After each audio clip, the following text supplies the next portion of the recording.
Assalamualaikum warahmatullahi wabarakatuh. Alhamdulillahirrabbilalamin. Yang terhormat kepada Ibu Gustiana MPD selaku dosen pengampu mata kuliah metode pengembangan moral spiritual AUD. Izin memperkenalkan diri, nama saya Sylvie Nikasari, NPM 1711070031, mahasiswi Pendidikan Islam Anak Usia Dini semester 6 kelas A. Baik, di sini saya akan mempresentasikan tugas saya dengan materi faktor dan kondisi yang mempengaruhi spiritual AUD. Yang pertama yaitu pengertian perkembangan spiritual. Spiritual berasal dari bahasa Latin yaitu spiritus, yang berarti nafas atau udara atau jiwa. Dan spiritual juga memberikan suatu perasaan yang berhubungan dengan interpersonal atau hubungan antara diri sendiri. Spiritual adalah kecerdasan jiwa, dan ia dapat membantu manusia menyembuhkan dan membangun dirinya secara utuh. Nah, perkembangan spiritual di sini lebih spesifik membahas tentang kebutuhan manusia terhadap agama. Dan kecerdasan spiritual atau SQ yaitu jika diartikan itu suatu kemampuan untuk memberi makna ibadah terhadap setiap perilaku dan kegiatan melalui langkah-langkah dan pemikiran yang bersifat fitrah menuju manusia yang seutuhnya dan memiliki pola pemikiran tauhid serta berprinsip hanya kepada Allah Subhanahu wa taala. Dan dalam Islam mempercayai bahwa setiap individu atau anak yang dilahirkan membawa fitrah. Nah, di sini peran orang tua atau lingkungan yang akan menyebabkan mereka kehilangan potensi spiritualnya tersebut. Bahwa karena tangan orang tua, anak hanya dapat berubah arah yang tadinya fitrah dan malah menyimpang jika orang tuanya tidak membina anak tersebut dengan baik.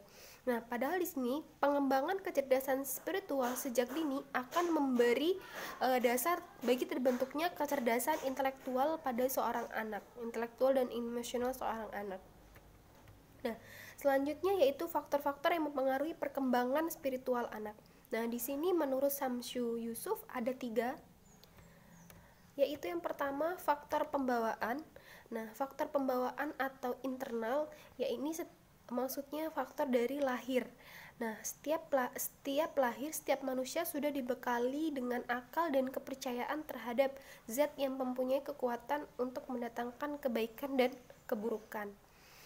Nah, faktor keturunan ini atau faktor pembawaan ini merupakan karakteristik dari orang itu sendiri dan pemikiran dari individu berdasarkan kepercayaan dan budaya yang dimilikinya. Dan kedua yaitu faktor lingkungan. Nah, faktor lingkungan ini adanya keserasian lingkungan ya, antara misalkan sekolah, masyarakat yang akan memberikan dampak positif bagi anak. Nah, termasuk dalam pembentukan jiwa pada diri anak, yaitu yang pertama yaitu lingkungan keluarga. Nah, lingkungan keluarga.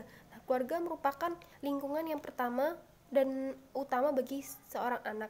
Nah, tentunya dalam hal ini orang tua merupakan orang yang paling bertanggung jawab gitu dalam mengembangkan kecerdasan beragam pada anak. Nah, selanjutnya yaitu lingkungan sekolah. Nah, lingkungan sekolah ini merupakan lingkungan kedua bagi anak.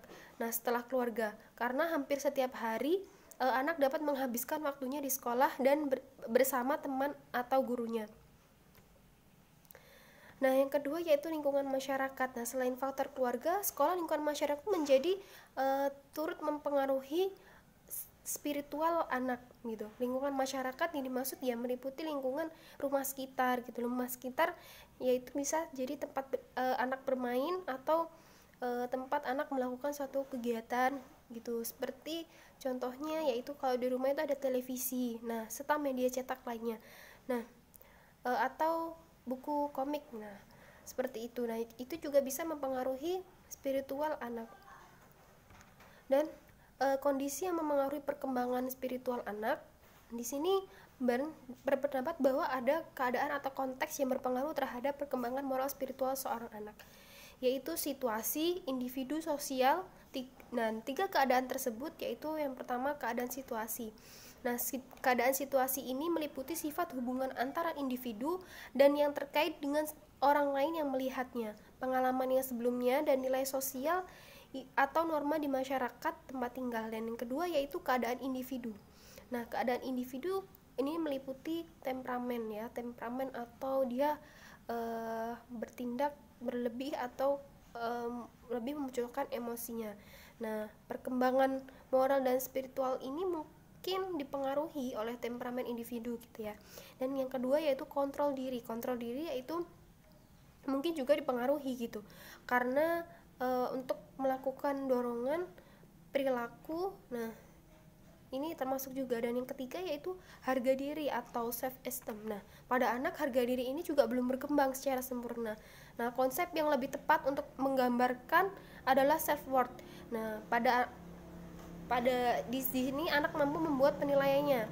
Dan yang selanjutnya itu umur dan kecerdasan. Nah, penalaran spiritual yang berkaitan signifikan dengan usia dan IQ. Nah, semakin bertambah usia anak, maka penalarannya juga akan semakin baik gitu. Seiring dengan berubahnya kemampuan anak dalam menangkap dan mengerti, anak-anak juga ketika perkembangan spiritualnya itu lebih tinggi.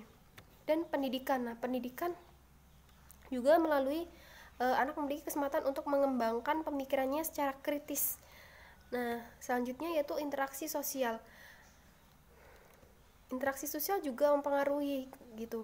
Dan emosi juga. Selanjutnya konteks sosial. Nah, konteks sosial ini ya ada keluarga, teman sebaya, sekolah, dan media massa yang sudah seperti dijelaskan sebelumnya tadi. Selanjutnya ada faktor penghambat perkembangan spiritual anak. Nah, ternyata ada sebuah faktor yang dapat menghambat perkembangan spiritual anak. Dan namun kecerdasan spiritual itu beda dengan kecerdasan lain. Nah, tetap membutuhkan pengolahan gitu ya, tetap membutuhkan pengolahan. Dan